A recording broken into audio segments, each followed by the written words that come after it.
Welcome back to Pinks Kitchen Tamil. இன்றைக்கி நம்ம ரவை வச்சு பனானா பால்ஸ் எப்படி செய்கிறதுன்னு தான் பார்க்க போகிறோம். இது ரொம்ப டெலிஷியஸான ஸ்நாக் ரெசிபி, ரொம்பவே ஈஸியாக பண்ணிடலாம், ரொம்ப ஹெல்த்தியான ஸ்நாக்கும் கூட. ஸோ அந்த ரெசிபியை பார்க்குறதுக்கு முன்னாடி இதுக்கு தேவையான பொருட்கள் என்னென்னு பார்த்துட்டு வந்துடலாம்.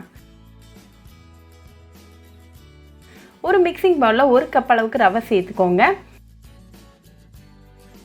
இது கூட 2 கப் அளவுக்கு தண்ணி சேர்த்துட்டு லைட்டாக மிக்ஸ் பண்ணி விட்டுருங்க. இது ஒரு 5 நிமிஷம் அப்படியே ஊறட்டும்.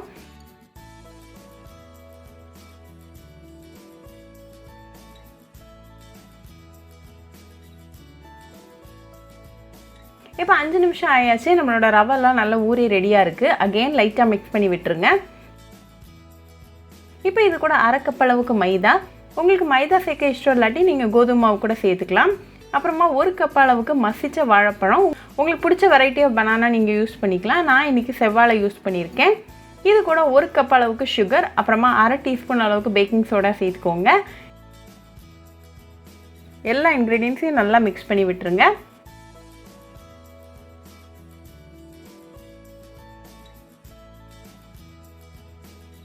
இப்போ நமக்கு ப்ராப்பரான ட்ரிப்பிங் கன்சிஸ்டன்சியில் வந்திருக்கு. ஸோ பேட்டர் இப்போ ரெடி ஆயாச்சு. ஸோ எப்படி செய்கிறதுன்னு பார்த்துடலாம்.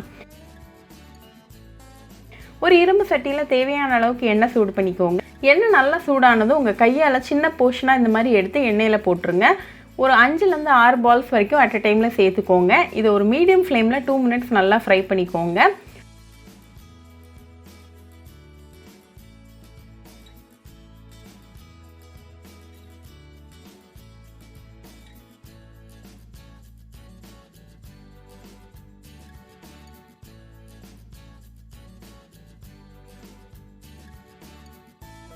அதுக்கப்புறமா திருப்பி போட்டு அகெயின் ஒரு 2 மினிட்ஸ் மீடியம் ஃப்ளேமில் நல்லா ஃப்ரை பண்ணிக்கோங்க.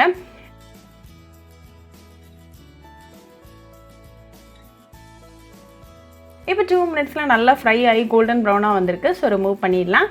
இப்போ நமக்கு டெலிஷியஸான ரவை பனானா பால்ஸ் ரெடி ஆகியாச்சு. இதை நல்லா சூடாக ஒரு கப் ஆஃப் டீ கூட சர்வ் பண்ணி உங்கள் ஃபேமிலி அண்ட் ஃப்ரெண்ட்ஸ் கூட என்ஜாய் பண்ணுங்கள்.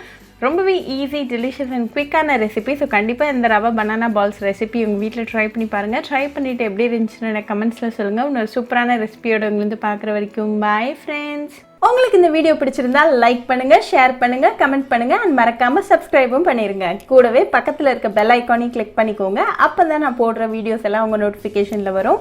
உங்களுக்கு ரெசிபிஸ் இங்கிலீஷில் பார்க்கணுன்னா பிங்க்ஸ் கிச்சன் சேனலை பாருங்கள். சேனலோட லிங்க் நான் அந்த டிஸ்கிரிப்ஷன் பாக்ஸில் கொடுக்குறேன். மறக்காமல் செக் பண்ணுங்கள். இன்னொரு இன்ட்ரெஸ்டிங்கான ரெசிபியோடு உங்களை பார்க்குற வரைக்கும் பாய் ஃப்ரெண்ட்ஸ்.